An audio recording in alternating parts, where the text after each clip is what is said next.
நம்முடைய தாய் தந்தையாகிய கடவுளாலும் நம் ஆண்டவர் இயேசு கிறிஸ்துவினாலும் நம் அனைவருக்கும் அருளும் அமைதியும் உண்டாயிருப்பனவாக. ஆமேன். கண்களை மூடி ஆண்டவரை நோக்கி வேண்டிக் கொள்வோம். எல்லா அருளுக்கும் ஆசீர்வாதத்துக்கும் ஊற்றாயிருக்கிற அன்பின் நல்ல ஆண்டவரே, இந்த புதிய வாரத்தின் முதல் நாள் காலை வேளையிலே உம்முடைய திருமுன்னிலே வந்து உம்முடைய பிள்ளைகளாக நாங்கள் உம்மை தொழுது கொள்ள ஆண்டவர் எங்களுக்கு பாராட்டியிருக்க தயவுக்காக இரக்கங்களுக்காக நன்றி படைக்கிறோம். இப்பொழுதும் உம்முடைய வார்த்தைகளை நாங்கள் தியானிப்பதற்கு முன் வருகின்ற இந்த வேளையிலே உம்முடைய ஆவியானவர் வழியாக எங்களுடைய உள்ளத்தையும் எங்களுடைய மனதையும் ஒருமுகப்படுத்தி உம்முடைய வார்த்தைகளை நாங்கள் கேட்கவும் விளங்கி கொள்ளவும் அதன் வழியாக பற்றுறுதி வாழ்வை நாங்கள் சீர் செய்து கொள்ளவும் எங்களுக்கு உதவி செய்வீராக. இயேசுவின் வழியை வேண்டுதல் செய்கிறோம் அன்பின் நல்ல கடவுளே. ஆமேன். அனைவரும் எழுந்து நிற்போம்.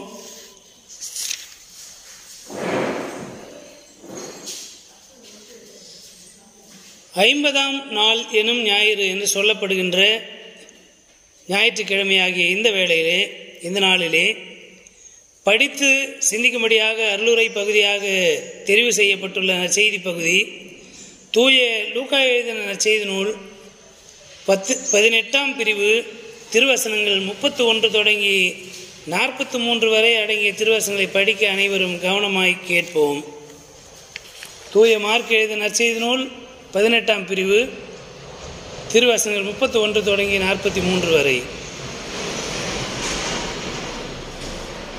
இயேசு 12 தம் அருகில் அழைத்து அவர்களிடம், இப்பொழுது நாம் எருசலேமுக்கு செல்கிறோம். மானிட மகனை பற்றி இறைவாக்கினர் வாயிலாக எழுதப்பட்டவை யாவும் நிறைவேறும். அவர் பிற இனத்தவரிடம் ஒப்புவிக்கப்படுவார். அவர்கள் அவரை ஏளனம் செய்து அவமானப்படுத்தி அவர் மீது துப்புவார்கள். அவர்கள் அவரை சாட்டையால் அடித்து கொலை செய்வார்கள்.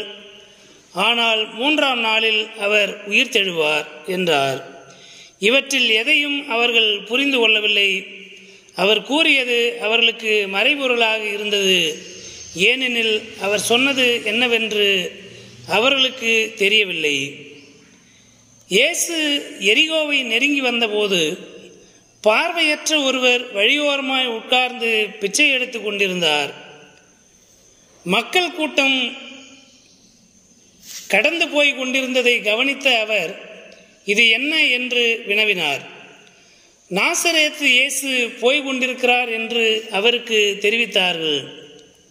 உடனே அவர், இயேசுவே, தாவீதின் மகனே, எனக்கு இரங்கும் என்று கூக்குரலிட்டார். முன்னே சென்று கொண்டிருந்தவர்கள் அமைதியாய் இருக்குமாறு அவரை அதட்டினார்கள். ஆனால் அவர், தாவீதின் மகனே, எனக்கு இரங்கும் என்று இன்னும் உரக்க கத்தினார். இயேசு நின்று அவரை தம்மிடம் கூட்டிக் கொண்டு வரும்படி ஆணையிட்டார். அவர் நெருங்கி வந்ததும், நான் உமக்கு என்ன செய்ய வேண்டும் என விரும்புகிறீர் என்று இயேசு கேட்டார். அதற்கு அவர், ஆண்டவரே, நான் மீண்டும் பார்வை பெற வேண்டும் என்றார். இயேசு அவரிடம், பார்வை பெறும், உமது நம்பிக்கை உம்மை நலமாக்கிற்று என்றார். அவர் உடனே பார்வை பெற்று கடவுளை போற்றி புகழ்ந்து கொண்டே இயேசுவை பின்பற்றினார். இதை கண்ட மக்கள் யாவரும் கடவுளை புகழ்ந்தனர் என்பவைகளே. வேதத்துக்காக தோத்திரம் உமக்குண்டாவதாக,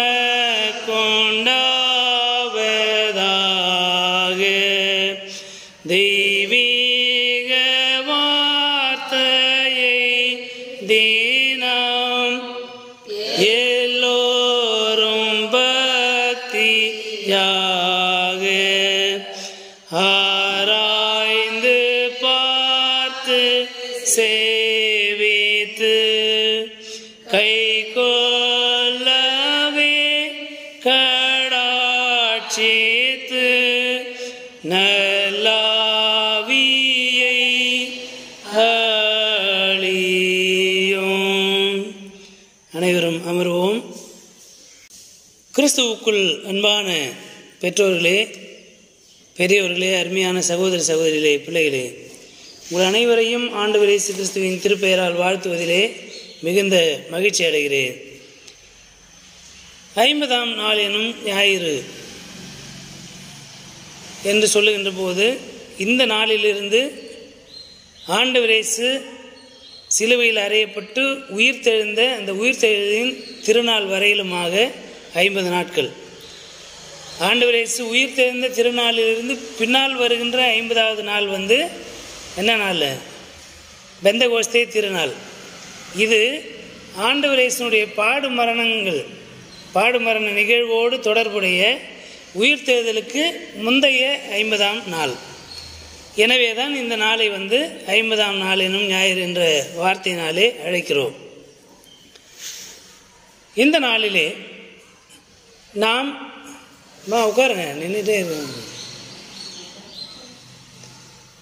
நாம் இந்த வாரத்திலே நோன்பு காலங்களுக்குள்ளாக நாம் அடியெடுத்து வைக்க இருக்கிறோம். எனவே வருகின்ற வாரத்திலே சாம்பல் புதன் தொடங்குகிறது, அதிலிருந்து நோன்பு காலம் தொடங்குகிறது. இந்த ஆண்டவர் இயேசுனுடைய பாடு இறப்பு காலங்களுக்குள்ளாக நாம் அடியெடுத்து வைக்கின்ற வேளையிலே இந்த நற்செய்தி பகுதியின் வழியாக நமக்கு சொல்லப்படுகின்ற செய்தி என்ன என்று அறிந்து கொள்ள முற்படுகின்ற போது, படிக்க கேட்ட இந்த பகுதியிலே 2 நிகழ்வுகள் இருக்கின்றன.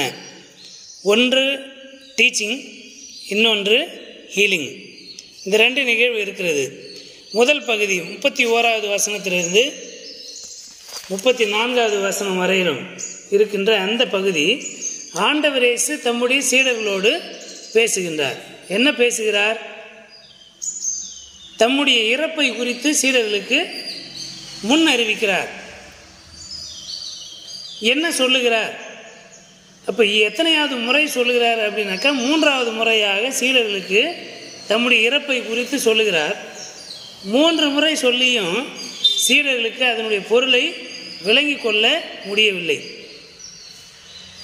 அது விசுவாசத்தினுடைய குறைவு என்று சொல்லி மட்டுப்படுத்த வேண்டிய அவசியமில்லை. ஆண்டவர் இயேசுனுடைய வார்த்தை சொல்லுகின்ற போது புரியாத அளவுக்கு சொல்கிறாரு அப்படின்னா இல்லை. சில விஷயங்களை தம்மோடு கூட நெருக்கமாயவர்களுக்கு அவர்களுக்கே உண்டான மொழி நடையிலே சொல்லுவார். அதை நாம் புரிந்து கொள்வதற்கு எப்பொழுதுமே நம்முடைய மனநிலை என்பது அந்த குரு சீடன் என்ற அந்த இணக்கமான உறவில் இருக்கின்ற போது அதை நாம் புரிந்து கொள்ள முடியும். ஒரு வகுப்பறையில் 40 பிள்ளைங்க இருந்தாலும் ஏதாவது ஒரு பிள்ளை தான் நம்ம கண்ணை பார்த்து என்ன பண்ணுவான், நம்மளை தான் கூப்பிட்றான். ஏன்னா அந்த பிள்ளை அந்த ஆசிரியரை என்ன பண்ணியிருக்கோம், இன்ஸ்பயர் பண்ணியிருக்கோம். இப்போ அந்த பிள்ளை என்ன பண்ணுது, ஆசிரியரையே பார்த்துருக்கோம். அது கண் ஆசிரியர் கண்களையே பார்த்துன்னு இருக்கும். அதனுடைய காதுகள் அவங்களுடைய வாய் என்ன சொல்லுதுன்றதை கவனித்து கொண்டே இருக்கின்ற போது அவங்க கண்ணை அசைஞ்சால் கூட அந்த கண்ணை பார்த்து நம்மளை தான் கூப்பிட்றாங்க, இந்த வேலையை செய்ய சொல்கிறாங்க அப்படின்றத புரிந்து நடக்கின்ற பிள்ளைகள் இருக்கிறார்கள். அப்போ அந்த இணக்கமான உறவு இருக்கின்ற போது ரகசிய மொழிகளையும் புரிந்து கொள்ளக்கூடிய ஆற்றல் நமக்கு இருக்கும். ஆண்டவர் இயேசுனுடைய சீடர்கள் ஆண்டவரோடு கூட இருக்கிறார்கள். அவர் பேசுகிறது புரியலையா, இல்லை புரியாத அளவுக்கு பேசின்னு இருக்கிறாரா என்றெல்லாம் வருகின்ற போது அங்கே என்ன பிரச்சனைனா, அது எப்படி என் தலைவனை நான் இருக்கும்போது ஒருத்தன் கை வச்சிட முடியுமா சொல்லுவோம் இல்லையா? ஒரு கட்சி தலைவர் இருக்கிறாரு. இப்போ என்னை ஒரு கூட்டம் கொலை செய்ய முயற்சி செய்கிறது அப்படின்னு சொன்னால் தொண்டர்கள் என்ன நினைப்பாங்க? அது எப்படி நடந்துடும்? இத்தனை லட்சம் பேர் பின்னால் இருக்கிறோம், என்னை தாண்டி தான் என்னுடைய தலைவரை தொட முடியும் அப்படின்ற எண்ணம் இருக்கும்ல தொண்டர்களுக்கு. ஒருவேளை அந்த விதமான மனநிலையிலே சீடர்கள் இருந்தார்களா? என்னை மீறி தான் அவரை தொட முடியும், அது எப்படி எங்களுக்கு தெரியாமல் எப்படி அது நடந்துடும் அப்படின்ற ஒரு எண்ணம் ஒவ்வொரு தொண்டர்களுக்குள்ளேயும் தலைவரை குறித்த இருக்கும். அப்போ அப்படிப்பட்ட நிலையிலே ஆண்டவர் இயேசு தம்முடைய இறப்பை குறித்து சொல்லுகின்ற போது அவர் என்ன வயசானவரா, நடக்க முடியாதவரா? அப்படிலாம் இல்லை. அவர் ஒரு யங் மேன், 33 வயது இருக்கின்ற ஒரு யங் மேனு. தடிக்கு விழுந்து நான் இறந்துட போகிறாரா? இல்லை ஒரு யூத வாலிபன் சும்மா அப்படியே பிசுக்குன்னு இருப்பாரா? ஒரு இயக்கத்தினுடைய தலைவர்னா அப்படியே ஏப்ப சாப்பியாக இருப்பாரா? அப்படி இல்லை. ஒரு ஜெய்ஜானிக்கான ஃபிகர் ஆண்டவர் இயேசுவை சிலுவையில் பார்க்கும்போது ரத்தம்லாம் போய் காயப்பட்டு தோள்கள் எல்லாம் கிழிக்கப்பட்டு தலையில் முள்முடி வைக்கப்பட்டு அப்படியே எலும்பும் தோலுமாக ஒரு சின்ன ஒரு இடை கட்சியோடு அவர் அப்படியே ஒரு கிட்டத்தட்ட ஒரு நிர்வாண நிலையில் இருப்பதனால சும்மா பலவீனமான ஆள் என்பது பொருள் கிடையாது. Is a young man. ரெண்டாவது, உழைத்து உழைத்து உரமேற்றப்பட்ட உடம்பு. கார்பெண்டர் வேலை செஞ்சவர். உழைத்து உழைத்து உரமேற்றப்பட்ட ஒரு உடம்பு. நடந்து நடந்து அந்த கால்கள் மான் கால்களை போல இருக்குது. அப்போ ஒரு பெரிய மல்யுத்த வீரனுக்கே உண்டான அனைத்து ஆற்றலும் அனைத்து திறமைகளையும் உடைய அந்த உடல் கட்டு நிறைந்தவராகத்தான் ஆண்டவர் இயேசு அந்த நாட்களில் இருந்திருப்பார். ஏதாவது ஒன்று நோய் வாய்ப்படணும். இல்லை வயசானவராக இருந்தால் வயசாகிடுச்சிங்க அப்படின்னு சொல்லலாம். ஒரு வேளை போகிற நேரத்தில் தடிக்கு விழுந்து கூட இறந்து போகலாம். இல்லை நோய் வாய்ப்பட்டிருக்கிறாங்க, எந்த நேரத்துலையும் ரெக்கவரி பண்ண முடியாது அப்படின்னு நினைப்பதற்கு வாய்ப்பு இருக்குது. இப்போ இந்த விதமான யதார்த்தமான நிலைகளில் இருக்கும்போது அவர் ஏதோ சும்மா கிண்டலுக்கு பேசினுக்கிறாரு நினைப்போமா இல்லையா? எதுக்குங்க சும்மா பேசிக்கிட்டு அதெல்லாம் சொல்லாதீங்க, அது மாதிரிலாம் பேசாதீங்கன்னு சொல்கிறோமா இல்லையா? நான் திடீர்னு செத்துருவணும் அப்படின்னு ஒருத்தர் நம்மக்கிட்ட சொன்னால், ஆமாம்மா நீங்கள் செத்துருவீங்க நான் சொல்லிட்டு வரோம். இல்லை, அப்படிலாம் பேசாதீங்க, எதிர்மறையாக பேசாதீங்க, அதெல்லாம் ஒன்றும் நடக்காது சொல்கிறோமா இல்லையா? இப்போ அந்த விதமான புரிதல்களோடு தான் சீடர்கள் இருந்திருக்க வேணும். எனவே இயேசுவினுடைய இறப்பு உடனே நடந்துடும் அப்படின்ற எண்ணம் அவங்களுக்கு இல்லை.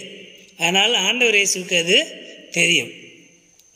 அவர் பிற இனத்தாரிடத்திலே ஒப்பு கொடுக்கப்பட போகிறார். அவர்கள் துப்புவார்கள், காரி உமிழ்வார்கள், உதைப்பார்கள், முள்முடி சூட்டுவார்கள். இந்த விதமான பாடுகள் இருக்கும். அதனுடைய பொருள் என்ன அப்படின்னா, யூதர்களாலே இயேசுவை தொடவே முடியாது. யூதர்களுக்கு இயேசுவை தண்டிக்கின்ற அதிகாரம் என்பது கிடையாது. ஏனென்றால் they are in the colonialized community. அவர்கள் காலனி ஆதிக்கம் நிறைந்த அந்த சமூகத்திலே இருக்கிறார்கள். ஒருவரை குற்றவாளியாக்கவும் ஒருவர் மீது நீதி தீர்ப்பு வழங்கவும் ஒருவரை தண்டிக்கவும் யூதர்களுக்கு அதிகாரம் கிடையாது. சாட்சி சொல்லலாமே தவிர தண்டனை தீர்ப்பு வழங்குகின்ற அதிகாரம் யாருக்குமே கிடையாது. பிரதான ஆசாரியனுக்கு தண்டனை தீர்ப்பு வழங்குவதற்கு அதிகாரம் கிடையாது. காட்டி கொடுக்கலாம், பொய் சாட்சி சொல்லலாமே தவிர இயேசுவை சிலுவையில் அறைங்கன்னு சொல்கிறதுக்கு, சிலுவையில் என்னுடைய அதிகாரத்தை பயன்படுத்தி நான் சிலுவையில் அறையிறேன்னு சொல்கிறது பிரதான ஆசாரியனுக்கு அதிகாரம் கிடையாது. ரோம காலனி ஆதிக்கத்தினுடைய அதிகாரத்தில் இருக்கின்ற அரசனாக இருக்கின்ற ஏரோது, அங்கே பிரதமராக இருக்கின்ற யார் பிலாத்து, இவர்களுக்குத்தான் அதிகாரம் இருக்குது. யூத தலைவர்களுக்கு அதிகாரம் இல்லாததினால்தான் அவர் யூதர்களாலே தண்டிக்கப்பட முடியாது. அவரை ரோமர்கள் தான் தண்டிக்க முடியும் என்பதனால்தான் பிற இனத்தாரத்திலே ஒப்பு கொடுக்கப்படுவார் என்பதை ஆண்டவர் இயேசு சொல்லுகிறார். அவருக்கு சட்டம் தெரியும். சட்டம் இங்கே திருமறையில் இருக்கின்ற திரு சட்டங்களும் அன்றைக்கு இருந்த நாட்டினுடைய அனைத்து சட்டங்களும் ஆண்டவர் இயேசுக்கு நன்றாய் தெரியும். எனவே தான் அந்த வார்த்தையை சொல்லுகிறார். இப்போ இந்த வசனத்தை நாம் படிக்கிற போது எசாயா இறைவாக்கினர் நூல் 53ஆம் அதிகாரத்திலே அவர் துப்பப்படுவார், அவர் அடிக்கப்படுவார், அவர் கொலை செய்யப்படுவார் என்ற வார்த்தையெல்லாம் இருக்கிறது. அந்த இறைவாக்கினுடைய நிறைவேறுதலாக இருக்கிறது. அதே சமயத்தில் நாட்டினுடைய சட்டமும் அதை தான் சொல்லுகிறது. இங்கே யூதர்களாலே ஒன்றும் செய்துவிட முடியாது. பிற இனத்தை சார்ந்தவர்களாக இருக்கின்ற ரோம காலனிய ஆதிக்கத்தை சார்ந்தவர்கள் தான் அவரை தண்டிக்க முடியும் என்பதைத்தான் ஆண்டவர் என்ன பண்ணுறாரு, மறைமுகமாக சொல்லுகின்றார். ஆகவே தம்முடைய இறப்பை குறித்து சீடர்களோடு ஆண்டவர் இயேசு பேசுகிறார். அதனுடைய மறைபொருள் என்னது என்பது அவர்களுக்கு தெரியவில்லை. அவருடைய இந்த ஊனியல்பின் கண்கள், இந்த ஃபிசிக்கல் ஹை இருக்குல்ல, இந்த ஃபிசிக்கல் மைண்டு, அது என்ன பண்ணுதுன்னா, ஆண்டவர் இயேசுடைய எண்ணங்களை புரிந்து கொள்வதற்கு அது போதுமான ஆற்றலுடையதாக இல்லை. ஆண்டவர் இயேசுடைய மனதை புரிந்து கொண்டு அவருடைய வார்த்தையினுடைய உண்மைத்தன்மை வல்லமையை விளங்கி கொள்வதற்கு அவளாலே முடியவில்லை. ஒன்று அவர் மேலே வச்சிருக்கிற பாசம், இன்னொன்று அது எப்படி நடந்துடும் அப்படின்ற எண்ணம், அல்லது அதை எல்லாவற்றையும் தாண்டி கடவுளுடைய திருவுளத்தை விளங்கி கொள்வதற்கு நம்முடைய சுய புத்தியும் சுய ஆற்றலும் மாத்திரமே போதாது. ஆண்டவர் இயேசுவை பின்பற்ற வேண்டும், கடவுளுடைய வார்த்தையிலே ஊன்ற கட்டப்பட வேண்டும். தூய ஆவியானுடைய அருட்கொடையை நாம் பெற்றுக்கொண்டால்தான் மறைபொருள்களை நாம் விளங்கி கொள்ள முடியும் என்பதை இந்த பகுதியின் வழியாக நாம் விளங்கி கொள்ள அழைக்கப்படுகிறோம். ஆகவே நாம் சிலுவையை நோக்கிய ஆண்டவர் இயேசுடைய சிலுவை பாடு பயணத்தை நோக்கிய பயணத்தில் இருக்கின்றோம். அதனால்தான் இந்த பகுதி இந்த காலத்திலே கொடுக்கப்பட்டிருக்கிறது என்பதை நாம் விளங்கி கொள்ள வேண்டும். இப்போ சீடர்களாலே ஆண்டவர் இயேசுடைய எண்ணத்தை புரிந்து கொள்ள முடியவில்லை. இவர்தான் மானிட மகன் என்றும் இவர்தான் மேசியா என்பதும் சீடர்களாலே முழுமையாக விளங்கி கொள்ள முடியவில்லை. இவர் மேசியாவாக இருந்தால் இவர் சண்டை போடுவார், நம்முடைய அரசை திரும்பவும் மீட்டெடுப்பார். இப்போ நம்ம போயினுக்கு போருக்கு போக போகிறோம். போருக்கு போகிற நேரத்தில் நான் செத்துருவேன்னு சொல்கிறாருன்னா இது எப்படி இது சாத்தியம்? அப்போ போருக்கு போகிறோம் என்று சொன்ன உடனே நம்முடைய மனம் ஒரு வீர உணர்வை அடையும். அப்போ வீர உணர்வு அப்படியே உள்ளத்தில் பீறிட்டு வருகின்ற போது திடீர்னு அப்படியே ரொம்ப சாந்தமாக இருக்கணும்னாக்கா அது நம்மளால் முடியாது.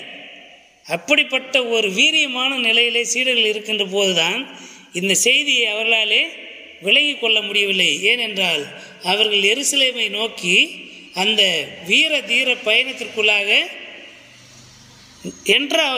நுழைய இருக்கிறார்கள்.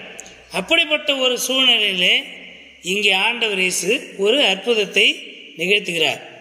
இந்த பகுதியை தொடர்ந்து வருகின்ற அந்த பார்வையற்ற மனிதனுக்கு ஆண்டவர் இயேசு பார்வையை கொடுக்கின்ற அந்த நிகழ்வின் வழியாக சீடர்களுக்கு ஒரு செய்தியை சொல்லுகிறார். ஆண்டவர் என்னன்னா, உங்களுக்கு கண் இருந்தும் காணாதவர்களாய் இருக்கிறீர்கள், காதுகள் இருந்தும் என்னுடைய வார்த்தைகளை கேட்டும் அதை விலகி கொள்ள முடியாதவர்களாக இருக்கிறீர்கள். உங்களுடைய மனம் என்னுடைய வார்த்தைகளை விலகி கொள்ள முடியாத அளவுக்கு இருக்கிறது.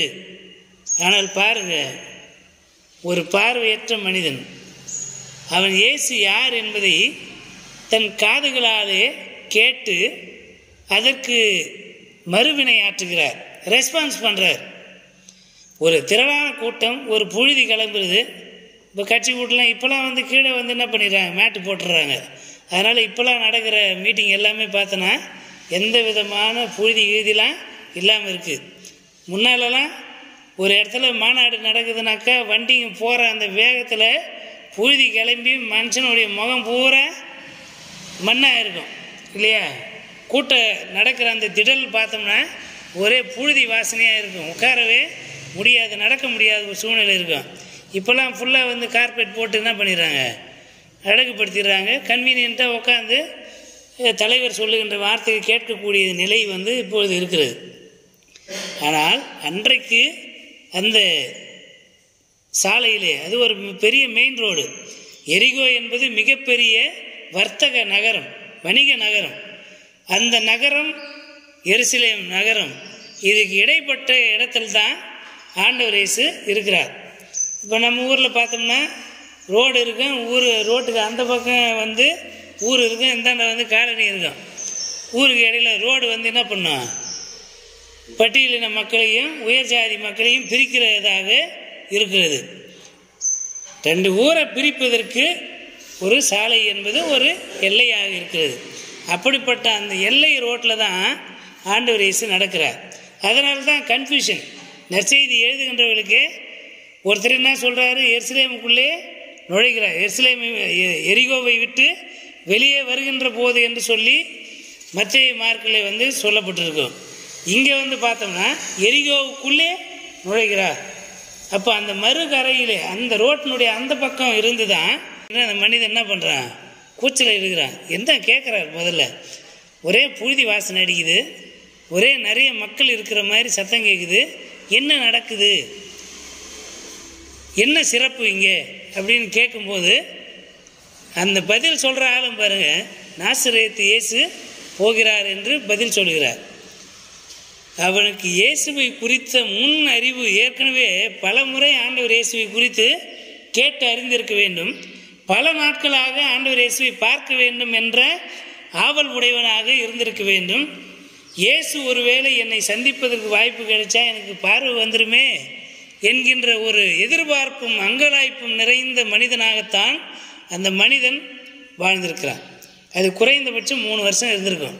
ஏன்னா ஆண்டவர் இயேசு 30 வயதில் தன்னுடைய ஊழியத்தை தொடங்குறாரு. இந்த 3 வருஷமாக பயணம் பண்ணிட்டு இருக்கிறார்.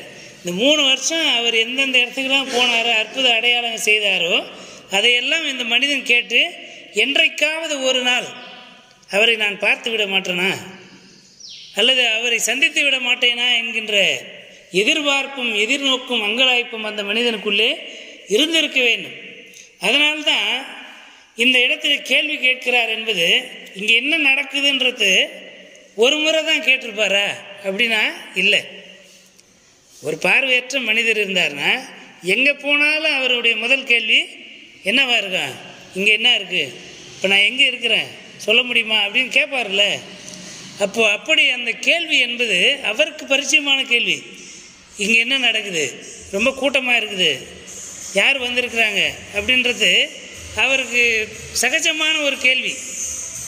எனவே தான் இங்கேயும் அந்த கேள்வியை கேட்கிறார். இன்னொன்று, எந்த இடத்துல கூட்டம் கூடினாலும் அந்த இடத்துல இயேசு வந்திருக்க மாட்டாரா என்ற எண்ணம் மனதிற்குள்ளே இருந்திருக்க வேண்டும். எனவே தான் இப்பொழுதும் அந்த கேள்வியை கேட்கிறார். அவருடைய எதிர்பார்ப்பு எதிர்நோக்கு எல்லாமே முழுமை பெற்ற நிலையிலே அந்த வாய்ப்பும் நேரமும் வந்தது. அல்லேலூயா. அவருடைய நீண்ட கால எதிர்நோக்கு இன்றைக்கு அது நிகழ்ச்சியாக நடக்கிறது. யார் வந்திருக்கிறது, என்ன நடக்குதுன்னு கேட்டவுடனே நாசரேத்து இயேசு வந்திருக்கிறார் என்று சொன்ன மாத்திரத்திலே உள்ளத்திலே பூரிப்பு, அதே நேரத்திலே சுகம் பெற்றுக்கொள்ள வேண்டும் என்கின்ற எதிர்பார்ப்பும் அங்கலாய்ப்பும் வார்த்தைகளாக அப்படியே பீரிட்டு வருகிறது. இயேசுவே, தாவீதின் மகனே, எனக்கு இறங்கும் என்று சொல்லி ஆண்டவர் இயேசுவை கூப்பிடுகிறார். முதல் முறை ஆண்டவர் இயேசு போயிடுறார். ஏன்னா எல்லாருக்குமே இயல்பு தான் இல்லையா? ஒரு பெரும் கூட்டத்தின் நடுவே ஒருத்தர் நம்மளை கூப்பிட்டாங்கன்னா நமக்கு ஒரு சின்ன சந்தேகம் வரும் இல்லையா? நம்மளை தான் கூப்பிட்றாங்களா அப்படின்னு ஒரு டவுட் வரும்ல. பெரும் கூட்டம் நம்மையே கூப்பிட்டு இருந்தாலும் நம்மளை தான் கூப்பிட்றாங்களான்றது நமக்கு தெரியாமல் இருக்கலாம். இன்னொன்று, இந்த கூட்டத்தில் நம்மளை தெரிஞ்சு யார் இருந்துட்டு போகிறாங்க அப்படின்னு நினைத்து பல நேரத்தில் என்ன பண்ணுவான், ஒரு 4 ஸ்டெப்பு தாண்டி போயிடுவோம். இந்த 4 ஸ்டெப்பு போகிறதுக்குள்ளே என்னெல்லாம் செய்வோம் அப்படின்னா, நம்மளையும் ஒருவேளை நம்மளை தான் கூப்பிட்டுருப்பாங்களோ அப்படின்னு யோசிப்போம். அப்படி கூப்பிட்டு இருந்தால் அந்த குரல் யாருடையதாக இருக்கும் என்ற எண்ணம் நமக்குள்ளே வரும். இந்த 2 கேள்வி நமக்குள்ளே வந்துச்சுன்னா சடனாக என்ன பண்ணிடுவோம், திரும்பிடுவோம். நம்மை தான் யாரோ கூப்பிட்டுருக்கிறாங்கன்ற எண்ணமும், நம்மை கூப்பிட்ட குரல் இன்னாருடைய குரல் போல் தெரிகிறது என்ற உணர்வும் நமக்கு வந்துடுச்சுன்னா, அது எம்மம்பேரி கூட்டம் வந்தாலும் இம்மீடியட்டாக என்ன பண்ணுவோம், திரும்பி பார்த்துருவோம். அப்படி முதலாவது ஆண்டவர் இயேசுவை கூப்பிடுகின்ற போது அவர் கேட்காம கூட இருந்திருக்கலாம். கேட்டுட்டு இன்னொரு முறை கத்தட்ட போகின்ற ஆண்டவர் கிடையாது. இப்போ இயல்பாக அவர் கடந்து போகிறார். 2வது முறை அந்த மனிதன் ஆண்டவர் இயேசுவை கூப்பிடுகிறார். இந்த முதல் முறை கூப்பிட்றதுக்கும் 2வது முறை கூப்பிட்றதுக்கும் இடையில ஒரு பெரிய கான்செப்ட் இருக்குது. அந்த கான்செப்ட் என்னன்னா, அடங்க மறு அத்து மீறு. அடங்க மறு அத்து மீறு. இது கேட்கறதுனால ஏதோ ஒரு கட்சியினுடைய கொள்கை போல இருக்கலாம். இது ஆண்டவர் இயேசுனுடைய கொள்கை. அடங்க மறு அத்து மீறு. முதல்ல அவன் கூப்பிடுகிறான். கூப்பிட்ட மாத்திரத்தில் கூட்டத்தில் இருக்கிறவன் என்ன பண்ணுறான், ஏய் பேசாத அமைதியார் அப்படின்னு என்ன பண்ணுறான், நான் அவரை கூப்பிட்றேன், உனக்கு என்னடா பிரச்சனை, நீ பாட்டுன்னு போ, உனக்கு அவர் தலைவர்னா எனக்கு அவர் தான் தலைவர், நீ அமைதியாக போகிற, நான் கூப்பிட்றேன், உனக்கு என்ன பிரச்சனை அப்படின்ற ஒரு உணர்வு வரும் இல்லையா? என் தலைவரை நான் கூப்பிட்றேன், உனக்கு என்னப்பா பிரச்சனை அப்படின்னு சொல்லிட்டு அவன் என்ன பண்ணுறான், திருப்பி நீ என்னடா என்னை கண்ட்ரோல் பண்ணுறது, நீ யார் என்ன அதிகாரம் பண்ணுறது நான் என் ஆண்டவர் என்ன பண்ணுவேன், இன்னும் அதிகமாக கூப்பிடுவேன்னு சொல்லி இன்னும் அதிக சத்தத்தோடு இந்த மிரட்டல்களுக்கு, இந்த அதிகார ஆணவங்களுக்கு எல்லாம் அஞ்சாமல் என்ன பண்ணுறான், திரும்பவும் மிகுந்த சத்தமாக, இயேசுவே தாவீதின் மகனே எனக்கு இறங்கும் என்று சொல்லி இந்த அடக்கி ஆளுகின்ற சமூகத்திற்கு ஒரு சவால் விடுக்கின்ற விதமாக ஆண்டவர் இயேசுவை அழைக்கிறான். அப்பொழுது இயேசு நின்றார். அப்போ ஆண்டவர் இயேசு என்ன நினைக்கிறார்னா, இந்த சமூகத்தை எதிர்கொள்ளவும் மேற்கொள்ளவும் நீ திறனுடையவனாக இருக்க வேண்டும். நீ அடங்கி அடங்கி இருந்தனாக்கா பார்வையற்றவனாகவும் காது கேளாதவனாகவும் உணர்வற்ற மனிதனாகத்தான் இங்கே வாழ முடியும். நீ பார்வையடைய வேண்டும், நீ காது கேட்கின்றவனாக திறனுடையவனாக இருக்க வேண்டும். இந்த சமூகத்தை எதிர்கொள்ளவும் மேற்கொள்ளவும் வெற்றி கொள்ளவும் நீ உன்னை ஆயத்தப்படுத்திக் கொள்ள வேண்டும் என்கிற செய்தியை ஆண்டவர் இங்கே உணர்த்துகிறார். இந்த பகுதி நமக்கு உணர்த்துகின்ற செய்தி அதுதான். இந்த சமூகத்தை கண்டு, பெரும்பான்மை கூட்டத்தை கண்டு பயப்படவே கூடாது. நம்முடைய இலக்கு என்பது நான் விடுதலை அடைய வேண்டும், நான் பார்வை அடைய வேண்டும். அதற்கு நான் என்னுடைய மீட்பரை நான் அடையாளம் கண்டு கொண்டு அவரை நான் அழைக்க வேண்டும். அந்த உரிமை எனக்கு இருக்க வேண்டும் என்ற நிலையிலே இந்த மனிதன் ஆண்டவர் இயேசுவை மிகுந்த சத்தமாக கூக்குரலிட்டு அத்தனை திரளான கூட்டத்தினுடைய அந்த அடக்குமுறைகளையும் எதிர்த்து மிகுந்த சத்தமாக கூப்பிடுகிறான். ஆண்டவர் இயேசு திரும்பி நின்று அந்த கூட்டத்துக்குள்ளே அவர் திரும்பி போக முடியாது. ஏன்னா திரும்ப போட்டு நெருக்கம். ஏற்கனவே ஒரு திருவிழாவில் போயினே தான் இருக்கணும். நீங்கள் திரும்பி அந்த கூட்டத்தில் எதிர்த்துலாம் என்ன பண்ண முடியாது, வர முடியாது. 2 அடி முன்னால் வந்தீங்கன்னா 1 அடி பின்னால் தள்ளுவான் இல்லையா?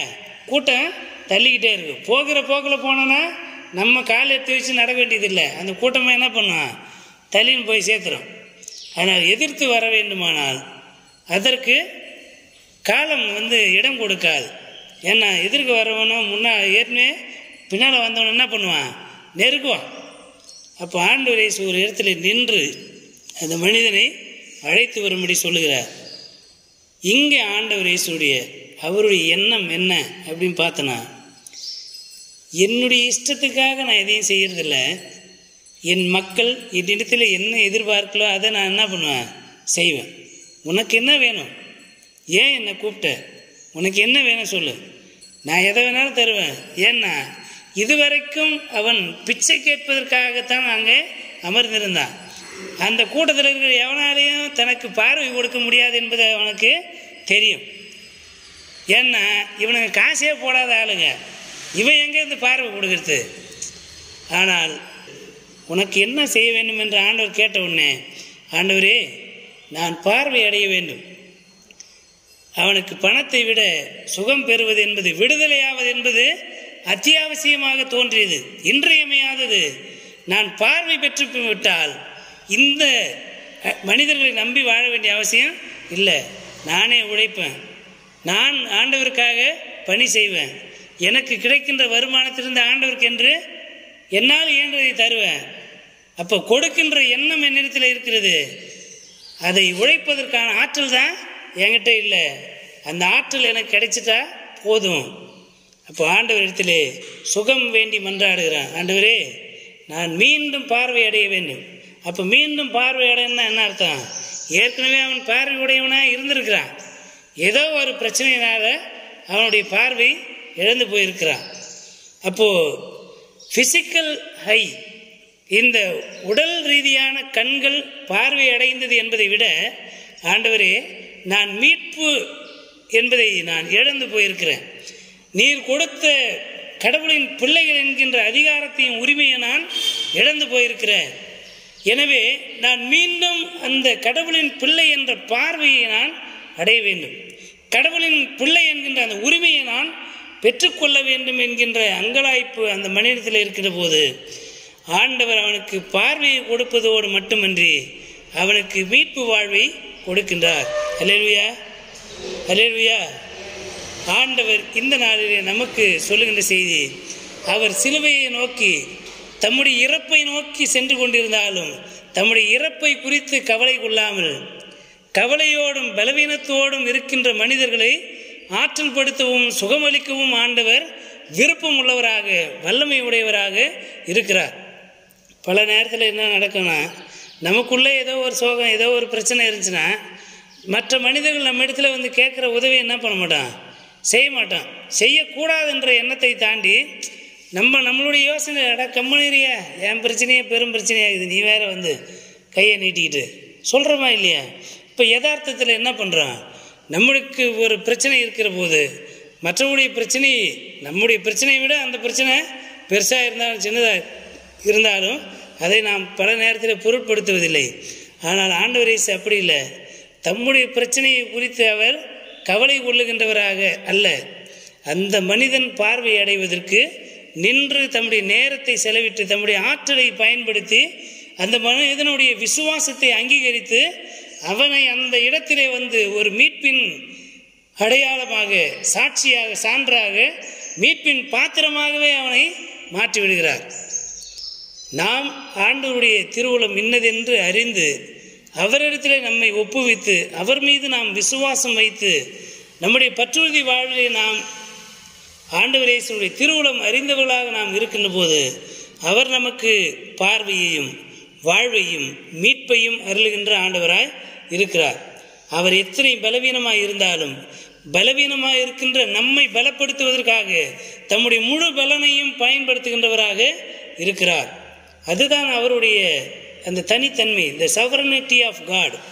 கடவுளுடைய அந்த ஆளுமை தன்மை என்பது நாம் எத்தனை பலவீனராக இருந்தாலும் நம்மை பலப்படுத்தவும் நம்மை மீட்கவும் ஆண்டவர் திறந்த மனமும் மிகுந்த இரக்கமும் நீடிய பொறுமையும் உள்ள ஆண்டவராய் இருக்கிறார்.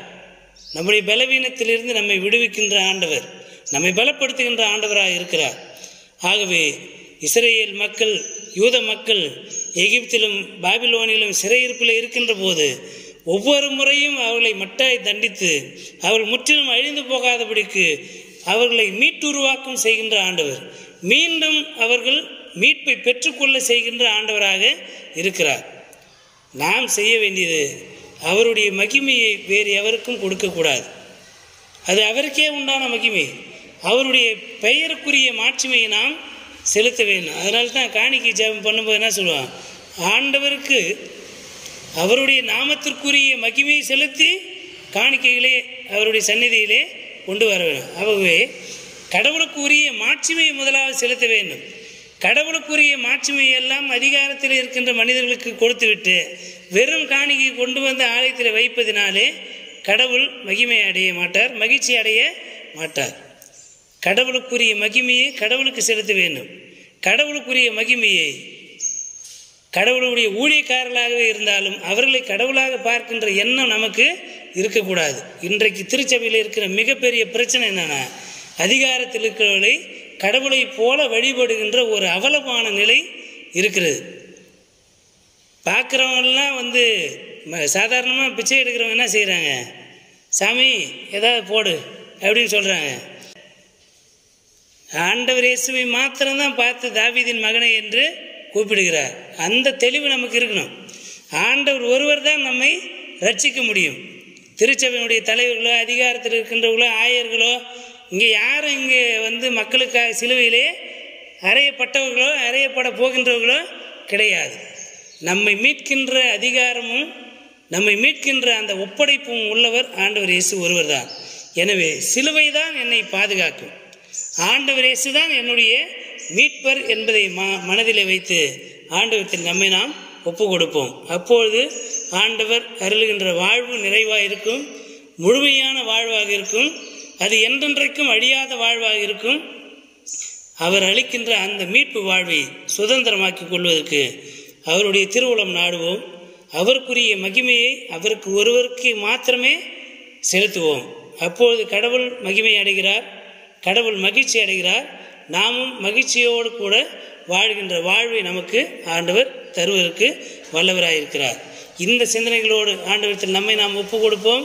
கடவுள் தாமே நம்மை ஆற்றல் படுத்தி ஆசீர்வதித்து வழிநடத்தி காப்பாராக. ஆமீன். கண்களை மூடி ஆண்டவரை நோக்கி வேண்டிக் கொள்வோம். எல்லா துதிகளுக்கும் தோத்திரம் பாத்திராயிருக்கிற எங்கள் அன்பின் நல்ல கடவுளே, இந்த மனமகிழ்ச்சியான வாரத்தின் முதல் நாளில் நம்முடைய வார்த்தைகளை நான் சிந்திக்க ஆண்டவர் எங்களுக்கு பாராட்டின தயவுக்காக இரக்கங்களுக்காக நன்றி செலுத்துகிறோம்.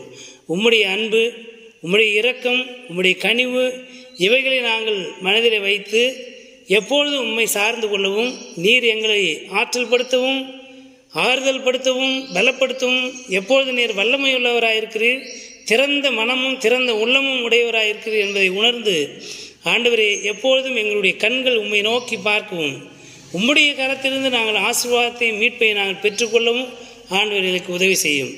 உம்முடைய வார்த்தைகளால் எங்களை நிறைத்திருக்கிறீர். இந்த வார்த்தைகளை மனதிலே வைத்து நீர் ஒருவரே எங்களை மீட்க வல்லவர் என்பதை உணர்ந்தவர்களாக அனைத்து மாட்சிமையையும் உமக்கே செலுத்த எங்களை உம்முடைய ஆவியான வழியாக ஆற்றல்படுத்தி வழிநடத்தி காத்துக்கொள்கிறாக. எல்லா துதி, கனம், மாட்சிமை யாவற்றையும் உமக்கு ஒருவருக்கே ஏறெடுக்கிறோம். எங்கள் ஆண்டவர் மீட்பருமாகிய இயேசு கிறிஸ்துவின் வழியாய் வேண்டுதல் செய்கிறோம் எங்கள் அன்பு நிறைந்த நல்ல கடவுளே. ஆமென். அனைத்து ஆற்றல் நிறைந்த நம்முடைய தாயும் தந்தையுமாகிய கடவுளுடைய அன்பும், நம்முடைய ஆண்டவர் மீட்பருமாகிய இயேசு கிறிஸ்துவனுடைய அருளும் அமைதியும், தூய் ஆவியானுடைய வல்லமையுள்ள பாதுகாப்பும் பராமரிப்பும், மாறாத நித்திய உடன்படிக்கையும் உறவும் ஐக்கியமும் எடுத்தரும் இன்றும் என்றும் எல்லா காலம் நம் அனைவரிலும் நீடித்து நிலைத்திருந்து வழிநடத்தி காப்பனவாக. ஆமேன்.